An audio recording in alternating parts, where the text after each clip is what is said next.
Hey everyone, welcome back to another video. My name is Matt with RARTCG. Today's video is all about how to win with bulk. We're going to be talking about something called the long tail effect of bulk. Really, it's the secret sauce of bulk. It's how you can really optimize, really capitalize and make the most out of each and every bulk lot that you buy.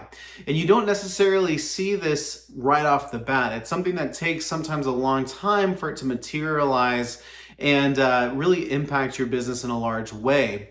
However, a lot of people aren't willing to put in the time, effort, and energy it takes to really get the most out of their bulk. Before we dive into the video though, don't forget to like and subscribe. We just hit 700 subscribers, which is absolutely amazing. It's actually pretty crazy. If you guys want to help me on my journey, leave that like, leave a comment, and consider subscribing. We're on the way, the path, the journey ahead to 1,000 subscribers. But let's go ahead and dive into the video because that's really what it's all about. I want to provide as much value as possible here for anybody that's considering diving into bulk, or maybe you've been selling bulk for a while, and this will just encourage you to stay on the journey. So bulk is this amazing thing. It's just all these cards that a lot of people deem as worthless, as trash, that you as a business owner can turn into cash. That's what I always like to say. Trash to cash is the way of bulk. So what do I mean by this secret sauce or this long tail effect of bulk? Well, I also like to think of it in terms of a ripple effect. You know, when you drop a rock into a lake or into a body of water, there's this initial splash that then ripples out to the outer edges of the bank and everything else. And that's kind of what you can think of with bulk. So whenever you go to buy bulk, typically I always recommend that you buy anywhere between $5 and $10 per thousand cards. That's spending half a penny to a penny per card each. Now, a lot of the cards that you're buying don't have any value at all. A lot of them are probably worth 1 or 2 pennies max, and they probably don't have a high sales volume on sites like TCG Player. However, the value in bulk comes from these higher value cards that you will sometimes find in your lots. That's why I always recommend that you buy unsorted lots. It just means that you're not necessarily buying from another business or anything like that. You want to buy lots from people that are looking to offload pieces of their collection. That way that you can kind of preserve and maintain that there are some of those higher value cards there that you can sell and recoup that initial investment. Now, when I say higher value, I'm not talking cards that are worth $10, $20, $30.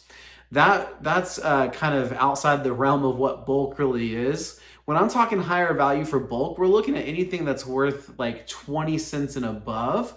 That's really deemed as pretty high quality bulk.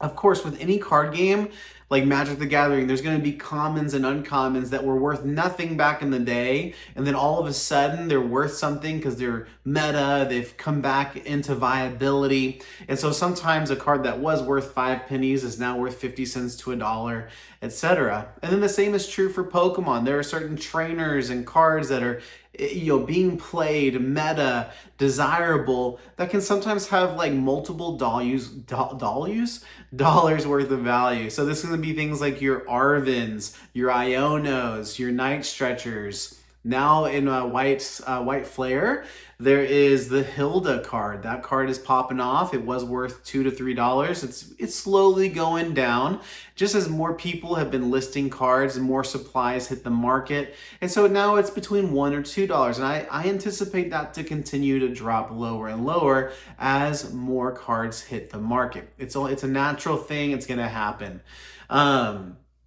Here's the deal though.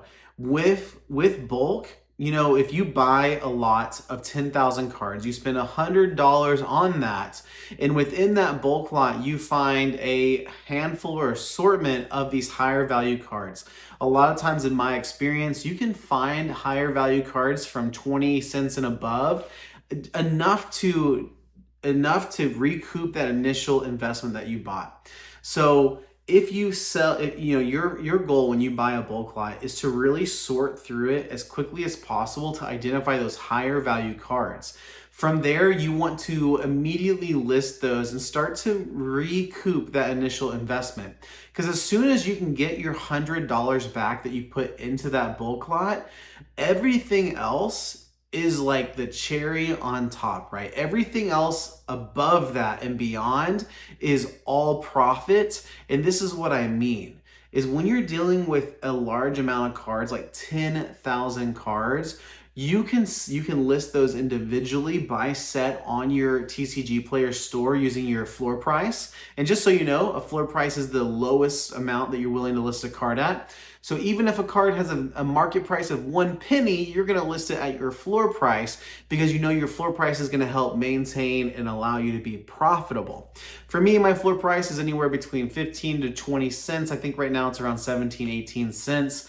And that's on the lower end of floor prices too, if you ask other businesses. But for me, I like to have a little bit higher sales volume. I like to have orders coming in and coming out. And so I like to keep my floor price a little bit on the lower side than what a lot of other people do. I've even pushed it down as low as 10 cents before. It gets kind of wild in that range, but it definitely was, doing the intended thing I needed to do, which was to drive more sales volume. But here's the deal. Think about this. Those cards will sell. I know that TCG Bulk Kings on YouTube, like shout out Bulk Kings. He always mentions that every card has value. I really like that saying. I think it's really great. And the truth is that every card will sell. Every card does sell. It just depends on the buyer and what kind of, how deep is your inventory? How many sets do you have listed? And all of these other factors that factor into it. But you can kind of maybe see where I'm going is you get your initial investment back as soon as possible selling those higher value cards. And then over the next few weeks and months, those other cards continue to sell with your other orders. Remember, you're always filling your inventory with collection buys, additional bulk buys, product that you get in other avenues. And so because of that, you slowly, it's not even extremely noticeable because again, you're not selling $100 card, every couple weeks. You're selling like 10 to 20 orders every week that include these low value cards that you're making money off of because they're listed at your floor price. And then over 3 to 6 months, you don't even realize that you've doubled your money from that initial bulk buy, maybe even more. You've doubled it in 3 to 6 months. And then 3 to 6 months later, you've tripled it, quadrupled it, and you're still selling cards from that initial 10,000 bulk lot that you had. But by that time, you've reinvested that revenue into other products and buys and collections for your business. So it's just this continual long tail effect that's always kind of running and functioning in the background. This is true if you break out your bulk into different bulk lots, sell on eBay and things like that. Those sales add up over time, and it's impressive how much revenue you can generate from a bulk lot. But here's the big BUT, okay? The big buts. Here's the deal. It's a lot of work, okay? It's a lot of work to sort by hand 10,000 cards and find all the higher value cards. Not a lot of people are willing to put in that kind of time and effort for what seems like such a low return on investment. The truth is that over the long term, it's not a low return on investment as long as you sort and have good and strong processes. If you have strong systems and processes that allow you to scale and become more efficient, then you can do all of your initial sorting at first, make sure everything's good to go to be listed, and so that you can continue to be profitable. Now, if you just do this crazy sort through just to find, all the Hildas, Night Stretchers, and things like that, and you're throwing the rest of the cards into ETB, and you don't really have a plan for those cards, then yes, things are gonna be kind of chaotic and may not go exactly how you hope they would go with that buy. So bulk really benefits and it really rewards the business owner with strong systems and processes, okay? My systems and processes are to sort out by generation, sort by set, identify higher value cards, but I have them sorted by set so they're ready to go and be listed whenever I need them to be, whenever I have time to go back and do that. That has helped me keep a steady flow of bulk into my inventory as I've invested and kind of diversified my inventory into Magic the Gathering, into different collection buys and things like that. but that bulk in the background is constantly working for me. It's constantly generating revenue. And at this point, you know, for me now, like 9 months into this journey, it's really, really impressive. Like if I really think about it and go back and I think about all the different times that bulk has really paid off for me and how it's continuously paying off for me, it's wild, y'all. There is so much opportunity with bulk. Not a lot of people are looking to bulk to really establish themselves as a business or anything like that. Not a lot of people are willing to put in the time. A lot of people see it as wasted time and effort and energy.